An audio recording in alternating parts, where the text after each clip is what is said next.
Good evening, guys. This is the next part, and it's probably going to get no views again, but I'll continue. I'm going to follow on from my last video. I'm going to make some little Halloween wristlets. I'm going to make a pumpkin, a ghost, and a bat, and then we'll see what time we have left afterwards. As it's coming up to holiday season, I thought it would be right to tell you one of the holiday stories from my childhood, because it would be fitting for Halloween. Shall we just get into it then? Mostly everybody's holidays are whimsical and happy and full of excitement. Well, sadly mine wasn't. There was no whims, there was no enjoyment, there was nothing like that. And as far as Halloween went, we were forbidden to celebrate Halloween because it was classed as begging, apparently. We didn't even open the doors.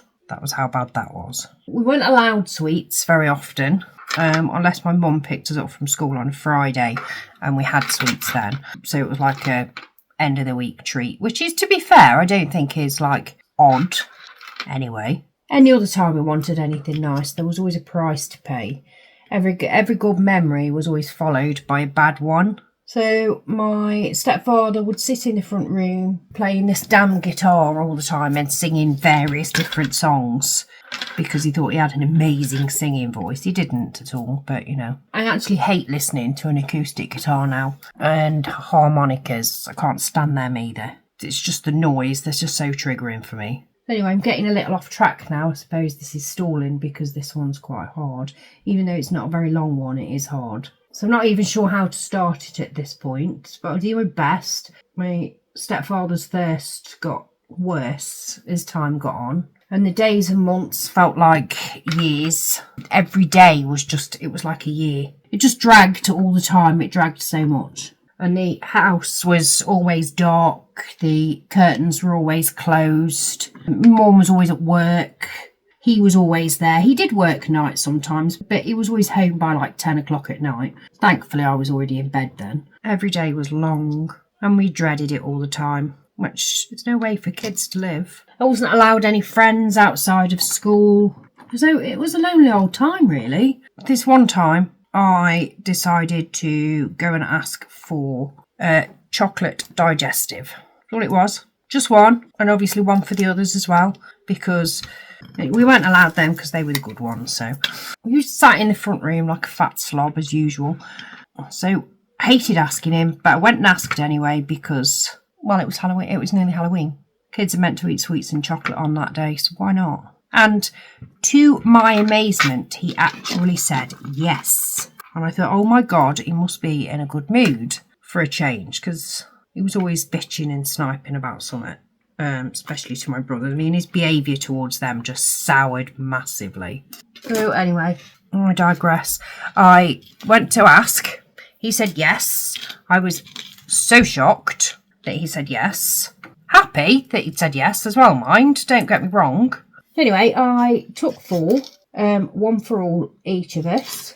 Well, then he sent the other 3 upstairs afterwards, and I went to follow, and he stopped me from following and said that he needed to talk to me. And then he says, you know that those biscuits are not free, but why wouldn't a biscuit be free? So he made me go and sit next to him on the sofa. Well, sorry, he told me to come and lay next to him on the sofa. I guess I knew what was coming. He started to kiss me. He kissed my neck. He breathed in my ear heavily. It was like he was slobbering. It was just wet and horrible. It's just disgusting.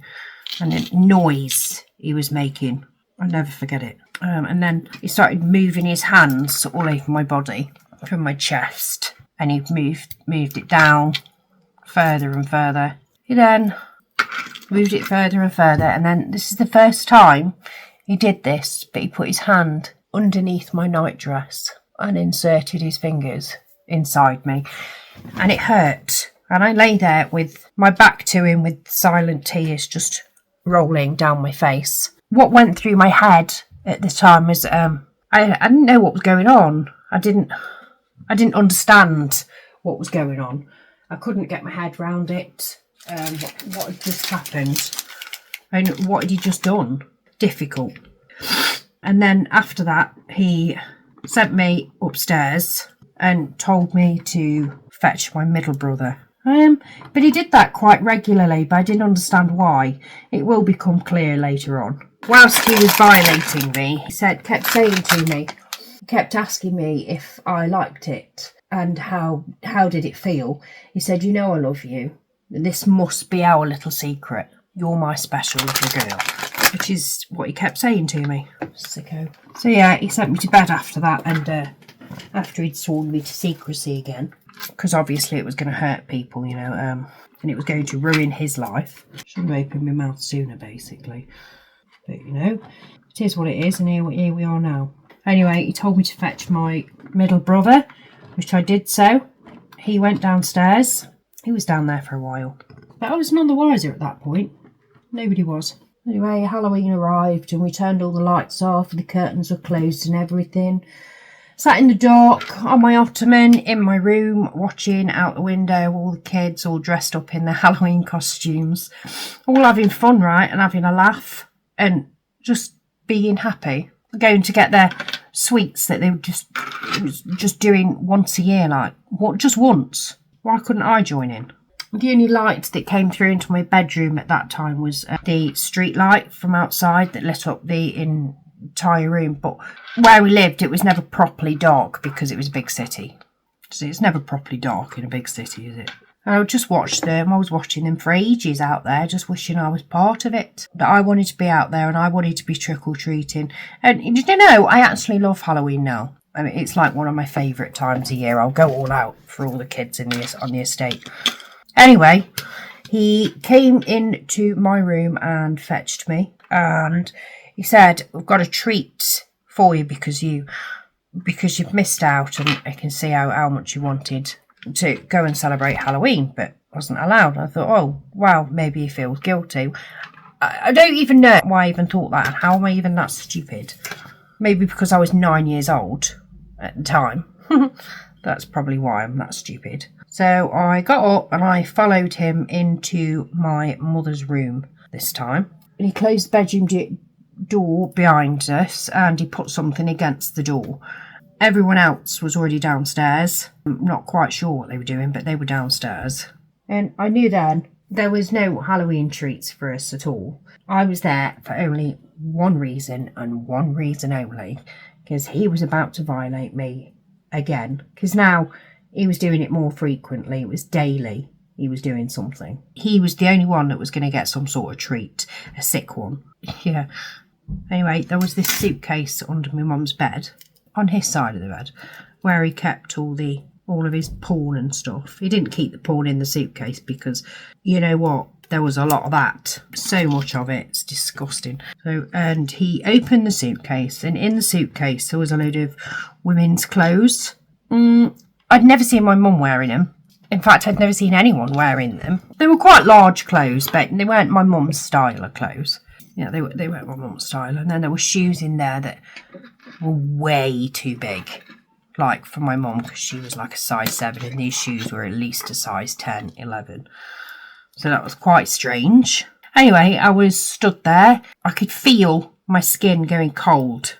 I could feel the anxiety setting in. I was afraid. I was alone. I was praying for somebody else to come up the stairs. My head started to spin. I didn't know what was coming next. I genuinely didn't, because I never knew at this point. I just know that I was more afraid at that point than I had been any of the other times. Like, it was my heart jumping out of my chest, wishing it was a dream and that I was going to wake up sometime. He leaned down and started to look through the suitcase, and he pulled out a small pair of black lace knickers. They were small. They were far too small to be my mum's as well. I mean, I was 9. They were too big for me. Way too big for me. I mean, surely he wasn't expecting me to put them on, really. Honestly. However, that's exactly what he did expect. So, obviously, because I was afraid. And this is where people start to judge people for this. I did as I was told, because I didn't have a choice. Because if I wasn't doing as I was told, he was telling me somebody was going to get hurt. Okay? And you know when you're telling a child that if you don't do this, this is going to happen. That resonates with a child, and then it plays on their mind. So they just do it, right? Because the last thing a child wants to do is hurt somebody or get someone hurt. All right, so let me just point that out. You have no choice in these situations at all. So, of course, I did as I was told. I put them on. He made me get on the bed. I was more afraid than I'd ever been. There was no escaping at all. I was alone again at this man's mercy. Plain and simple. Nobody was coming to save me. So the only person that was going to help me was me. And the only way I could help myself was just to do as I was told. He leaned down and got a camera from his bedside table. And he said to me, "It's okay, there's no film in it." There 1,000,000% was film in that camera. And so he kept putting me into these various different positions, and he was taking these photographs. And he must have been, for a good 15 minutes he was doing this. And each position was worse than the last, right? And he would make me do things, and he would take these pictures, and he'd make me do things to myself. They were graphic. And he loved it. He loved every single second of it. And he seemed to enjoy it more when I was upset. Just makes me think he was selling them on to someone now. All along asking me if I was having fun. Did I think this was fun? Did I? Would you at 9 think this was fun? It's not my idea of fun. The whole time I'm wishing I was outside trick-or-treating with the other kids on the street and not in this house. Anyway, when he'd finished with his little photo shoot, he put the camera away. And he leaned down and he slowly pulled these little black lace knickers from me. It felt like he dragged that out for 5 years, like. And then he put his head between my legs again, and I'm sure you can guess what he was doing. After that, he used his fingers on me again. He took my hand and he made me touch him. I'm not even sure how to say it in a video. Actually, I'm stuck. The words just don't want to come out at this point. He put my hand on his bits and basically taught me how to yank his chain. That's the only way I can put it for YouTube. I can't put it in any other way. Which went on for ages and ages and ages. I felt sick and I wanted to die. I just so it'd stop. And I thought to myself, where is this going to end? When is this going to end? So if any of my family members are watching this, the reason you got that chocolate biscuit that day is because of me. Because I had to do something in return to get it, which was often the case. I don't even know how to continue with this story, because all these stories, they just get worse as they get on. And he does more stuff. Anyway, when he'd finally got to the point of where he wanted to get to, he told me to sort myself out. He sent me downstairs to join the others, again telling me to send my middle brother up to him. This is because he had other things in store for him.